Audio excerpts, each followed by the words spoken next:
This episode is sponsored by BetterHelp. As the world's largest therapy service, BetterHelp has matched 3 million people with professionally licensed and vetted therapists available 100% online. Plus, it's affordable. Just fill out a brief questionnaire to match with a therapist. If things aren't clicking, you can easily switch to a new therapist anytime, and it couldn't be any more simpler. Learn more and save 10% off your first month at betterhelp.com/scary. That's BetterHelp, HELP.com/scary. Hello, I'm Blair Bathory, and this is the Something Scary podcast. Thank you for joining us, dear listener, whether it's your first time delving into the darkness or you're brave enough to make a return visit. Before we get started, have you checked out our merch? We have some super cool cozy hoodies, and we have a writer's and artist journal. Check it out at somethingscary.com. There is 20% off at checkout through December 15th, and they make great holiday gifts, just saying. We all strive to have meaning and peace in our daily lives, to go through life stress-free and pain-free. But some of us are plagued with anxiety, pressure, and fear brought on by our day-to-day duties. And although some of us are tormented by our own demons, others are alarmed by entities that stalk them. Either way, there is no escape from the torture. First, trapped with no escape, followed by a killer's regret, then contagious insanity. Finally, in our featured story, a murder on the loose. I receive hundreds of creepy story submissions every single week, and of those, the scariest ones make it into our podcast, along with a story that we've chosen to animate and post over at youtube.com/snarled. If you have a tale you're dying to share, send me an email at somethingscary@snarled.com. If you love Something Scary, then join us on Patreon. As a patron, not only can you have access to our members-only Discord and have free bonus episodes, but you can also be a part of the horror and hear your name featured in one of our podcast or weekly video stories. Visit patreon.com/snarled. So, want to hear something scary?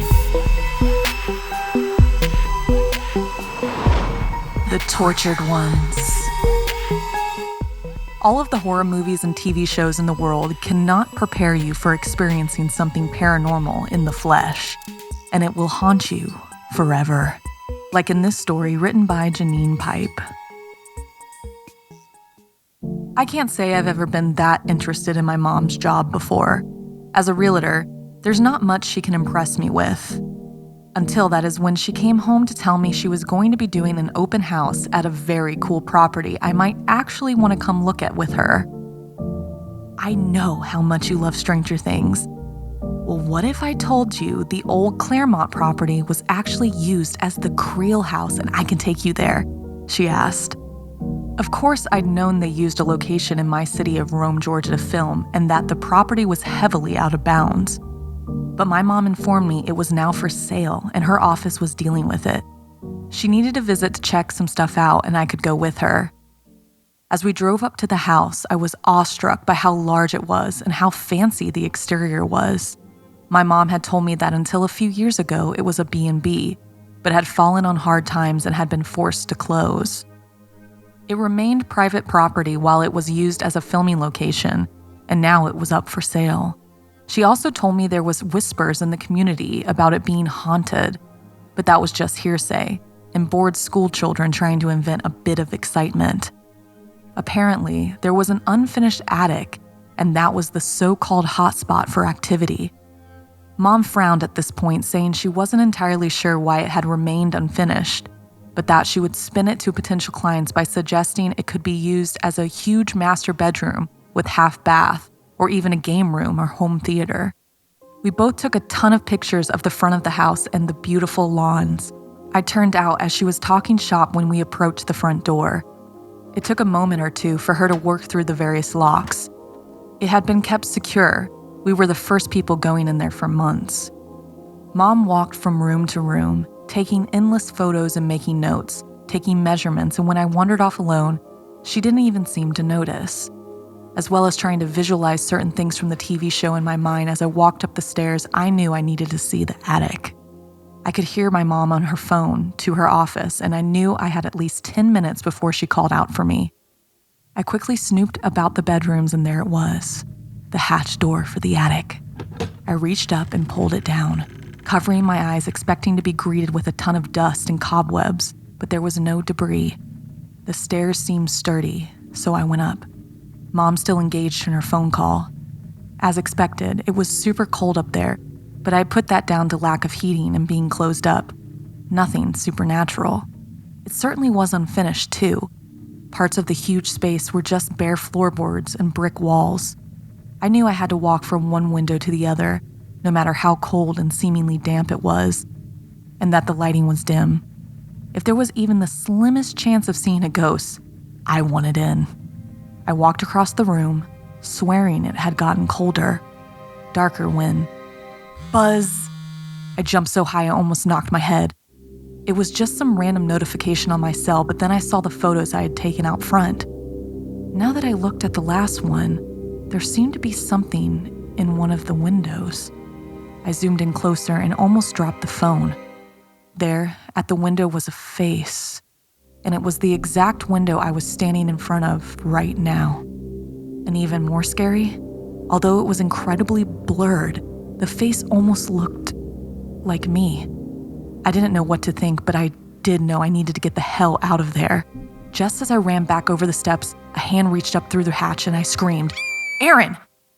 Oh, thank God, it was only my mom. Of course it was. "Come back down here, please," she called, and I quickly obeyed, sheepishly explaining I'd spooked myself. That was my office calling. I have some stuff I need to get done as soon as possible, so we'll have to get back here in a couple of days to check upstairs. Okay, hun? Sure, Mom. I agreed, and we locked up and headed back home. On the drive, I stared at that photo again. It made no sense. How could there have been anyone in the house, let alone someone who seemed to look like me? It was a wonderful home in its heyday, Mom carried on. I forgot to say, but your great-grandma knew the family as well. She even stayed here a few times as a girl. I stared at the face. No one really knows if ghosts exist, and if they do, what they are. Maybe they are just an imprint and can be seen from any timeline. It wasn't a solid explanation, but I now think I know who was in the attic. What do you think ghosts are? A figment of our imaginations, or an imprint from time? A small piece of history repeating itself in a location? I'm still trying to decide myself, but Stephanie Strange and I did a paranormal investigation inside this house to find out. We're also the first people to film inside this property since Netflix filmed Stranger Things here. This episode is sponsored by BetterHelp. Sometimes you have to deal with multiple issues and problems all at once, and it can make you feel completely overwhelmed. That's why BetterHelp is a great way for you to get the therapy that you need. BetterHelp helps you learn coping skills, self-empowerment, dealing with trauma, and much, much more.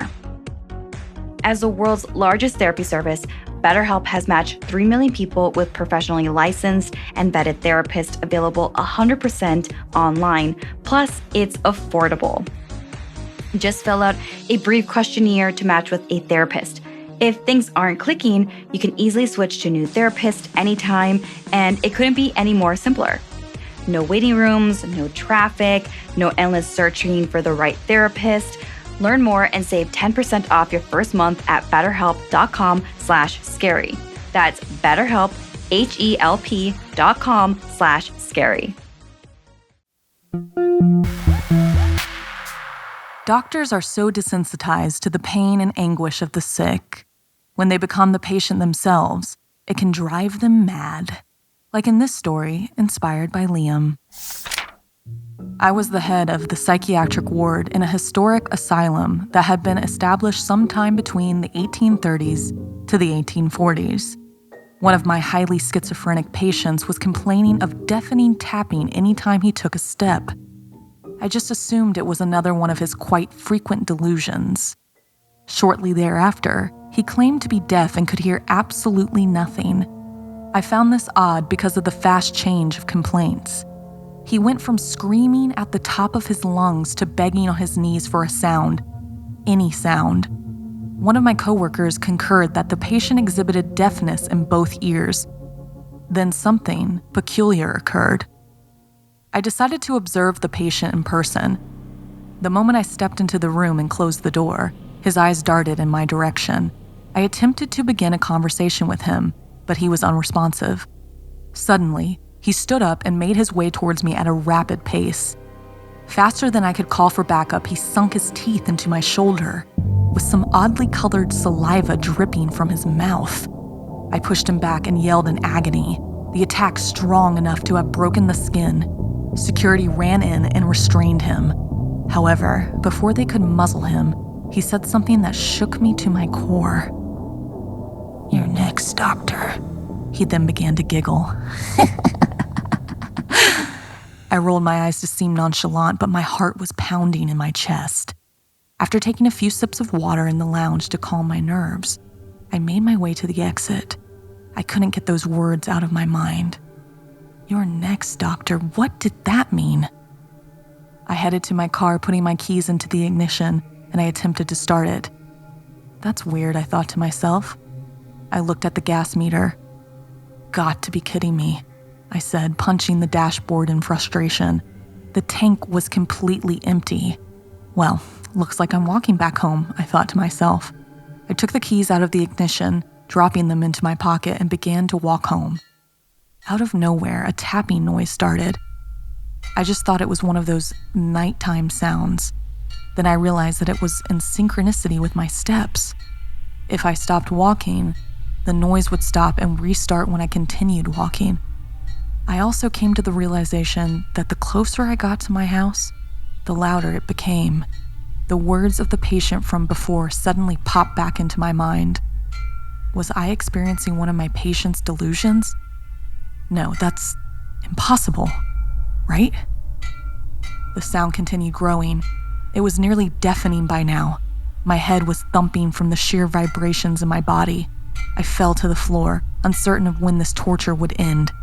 All I could do was lay on the floor, writhing in pain. I couldn't handle it anymore. I screamed. I screamed and screamed until my throat stung. My screams turned into sobs of desperation as I begged to escape this nightmare. Then, as quickly as it arrived, the noise disappeared. No sound, no tapping. Complete silence. I cried joyously as I clapped my hands, expecting a deafening explosion in my ears. Nothing. That's odd, I thought to myself. I was probably just adjusting to the normal volume. I clapped my hands again. Nothing. I dropped a fragile vase, watching the pieces fly across the floor. Nothing. Panic set in. I desperately tried to create noise, even hurting myself to try and produce a sound. Nothing. I threw glass objects at my wall. Nothing. I turned the TV and stereo on full volume. Nothing. My brain was moving a million miles a minute. What was happening? Why can I suddenly hear absolutely nothing? In my terror, I had trashed the house in my attempts to create noise, all in vain. There was only silence. In my fury, I spun around and saw a man in my doorway. My neighbor Ollie. He looked around in shock and disbelief. He turned to me, stumbling towards him. "Are you okay?" He looked like he was mouthing. "Speak," I cried. "Speak!" I didn't even know if I was even making a sound. Ollie looked frightened but also concerned, and it suddenly hit me. I knew what I had to do. The only way to get rid of it. Feeling the saliva pooling in my mouth, I lunged at Ollie, planting my teeth into his shoulder. He yelled in pain and fell to the ground, contorting in the most grotesque way imaginable. Relief washed over me as I listened to his pain. I could hear again. Ollie's wife appeared then. She looked one glance inside, saw her husband, and screamed in terror. I grinned ecstatically. I could hear her, her blood-curdling cry. It was the most beautiful sound. I came to my senses quickly when I saw the pain in her eyes. I was filled with pity and regret. She didn't understand. She could never understand. But me, I was free. Have you ever felt like you were going mad? If you could pass along your pain to someone else, would you? Would you be able to live with yourself knowing what you've done?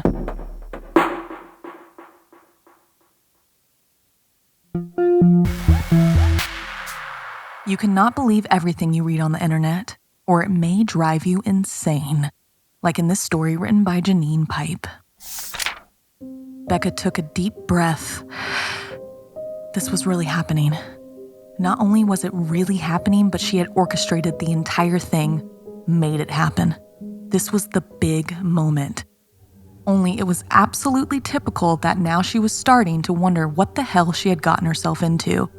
You see, Becca was sitting in the Burrington Town Library at 2 a.m. with a man she only knew as Voorhees Fan 83.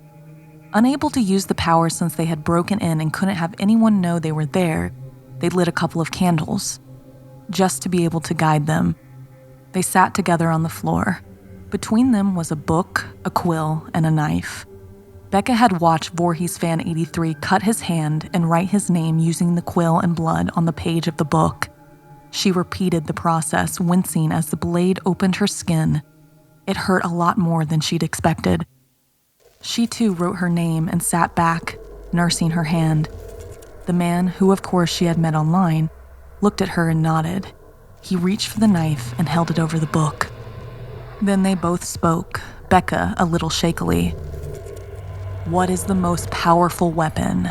As soon as they said weapon, Voorhees Fan 83 plunged the knife into the book. And they waited and waited. At 3:20 a.m., her legs stiff from sitting on the cold tiled floor and the candles almost burned down, Becca announced she was done. The ritual had to be over by 4 a.m. anyway, and her strange Reddit pal had offered to take away the book and quill and burn them. Voorhees Fan 83's facial expression hadn't changed since they'd met outside the library just before midnight, and it remained nonplussed now, even as Becca asked, "I don't feel more clever, do you?" He just shrugged his shoulders, packed up the stuff, and headed towards the door. The ritual was supposed to have brought them the power of knowledge, bestowed by an entity known only as the librarian. If done correctly, Becca was now meant to be able to remember all the tiny details she needed to ace her finals. She was now supposed to be able to pluck obscure references out of thin air to impress the panel at her college interview. But she didn't feel any different. She tried to recall all the items on the periodic table or list in order the Roman emperors, but drew a blank. Damn, this was such a waste of... The candle suddenly puffed out and she stood for a second, expecting something to finally click, to make breaking in and pulling the stunt worth it. But anticlimactically, she realized her quiet partner in crime had opened the back door, causing a breeze. She picked up the stubby, waxy remains and headed out of the library. Her odd companion was gone, but that had been the arrangement. As per the very strict rules of the ritual, they could never contact each other again. Becca raced home and somehow was able to fall into a restless sleep for the remaining few hours until school. She wasn't sure if it was fatigue, her hand still throbbing from the knife, or distraction, but she had managed to screw up a pop quiz she should have found easy. And by the time she had headed home after hockey practice, she was certain the whole thing had been a total waste of time and now not at all worth the amount of trouble they could have gotten into. Usually Becca rather enjoyed the walk, the wintry sun in the sky, but today she felt out of sorts. The feeling of being unable to focus was getting worse. She had chalked it up to disappointment, and sure, it was just tiredness that was causing her head to start pounding and her chest to tighten. Becca stopped, closing her eyes in pain. When she opened them, she quickly turned around to make sure no one was watching since she would have been embarrassed. And that was when she noticed something odd. She looked up at the sun and back down to the sidewalk again. The oddity was still there. Despite her head feeling like someone was stabbing tiny daggers into her brain, she walked quickly, and when she was on the next street, looked again. It was still there. Becca ran home, heart hammering, and it followed. It seemed the ritual hadn't been a complete failure. She may not have been bequeathed the elevated mental prowess she wished for, but the librarian had manifested. That was clear now. Becca had a double shadow, One silhouette was, of course, her, but the tall, thin, solid one beside it was not. The new tethered shadow, watching, waiting. Becca knew the likely consequences of this constant, unwanted extension of herself. It could only lead to one place: insanity. Have you ever wanted something so bad you'd go to dangerous lengths to get it? Was it worth it? Tell us your story at somethingscary@snarled.com.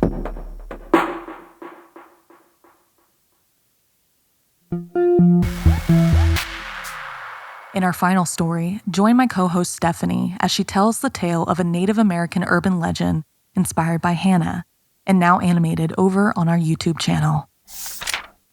The Deer Woman is a spirit in Native American mythology. She is associated with fertility and love. However, to those who have harmed, she is a very vengeful and murderous spirit. A broken body, bloodied and bruised, laid on its back. Its limbs were bent in unnatural angles. 60 students circled around him, confused and whispering. What could have been responsible? What could have caused so much damage? It was not what Aaron Klein, a sophomore college, nor the other kids from Oklahoma State expected to find in the woods near the annual bonfire. But there, Aaron was, stiff and cold. His poor girlfriend, Carmela, threw herself on top of his corpse, veering between panic and shock. The police had to drag her off. For weeks, detectives investigated the murder. Carmela called every day only to find that at the end of the first week, they were closing the case. When she arrived at the precinct, ready to protest, they told her new evidence pointed to an animal attack. She refused to believe it. They showed her photos of Aaron's body once it had been cleaned and autopsied. Besides lacerations and broken bones, there were bruising that took a couple of days to show up.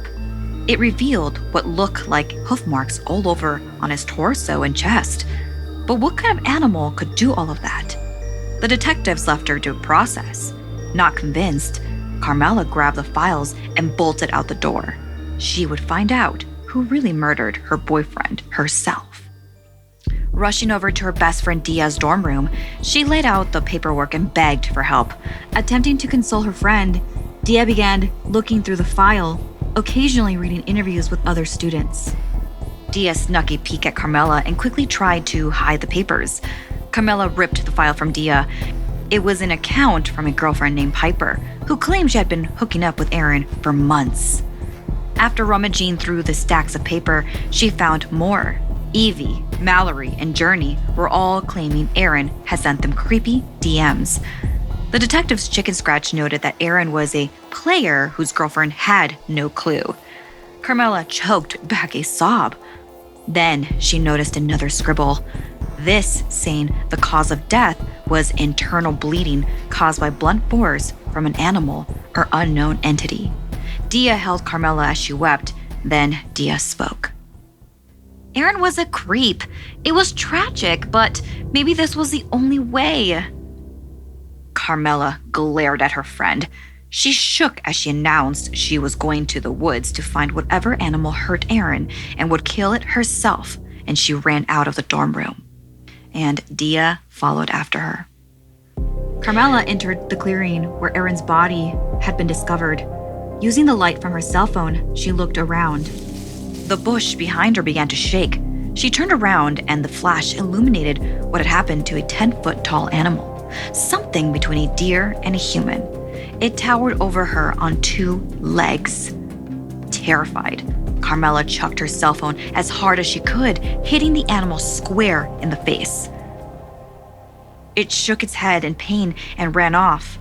Carmela gave chase, this time moving slower without the help of her light, but trying to follow its sound. She stopped abruptly, realizing it was silent. She inched forward slowly, then bang. She bumped into something solid. Dia? She asked in surprise. Dia handed Carmela her phone. As Carmela filled her in, she shone her flashlight and gasped. Dia's nose was broken and bleeding. Carmela slowly began to piece it all together. And she started to back away. Shaking her head, Dia grabbed her arm, forcing her to look down where Dia's hooves were slowly transforming back to human feet. Carmela, in shock, backed up further, falling to the ground. "I warned you about him," Dia said. "I asked him multiple times to stop with the others or to break up with you. He just laughed. That night I caught him with Piper in the woods. I did it to protect you." "But what did you do to his body?" Carmela stammered, reliving the horrific image. "Once I shapeshift, there's no going back. Aaron would have told, and then how would I protect you?" Dia asked. Carmela jumped up and ran toward the school security office. Dia let her go, trailing behind her, knowing she was caught. The security guard opened the door to a distraught Carmela, claiming she knew what had happened to Aaron Klein. The security guard sat her down and asked for details. Carmela looked back at Dia, who was standing outside. Carmela tried to tell the officer about a 10-foot deer and how Aaron lied. And then, all of a sudden, Carmela thought about all the times that Aaron would show up late, and all these memories started flooding back. When the guard asked if there was anything Carmela wanted to add, she looked back at Dia, the friend who only wanted to look after her. "No," she said. "I just thought you should know, so you could keep people out of the woods." Carmela leaned over to embrace Dia. Both their bodies heaved with tears.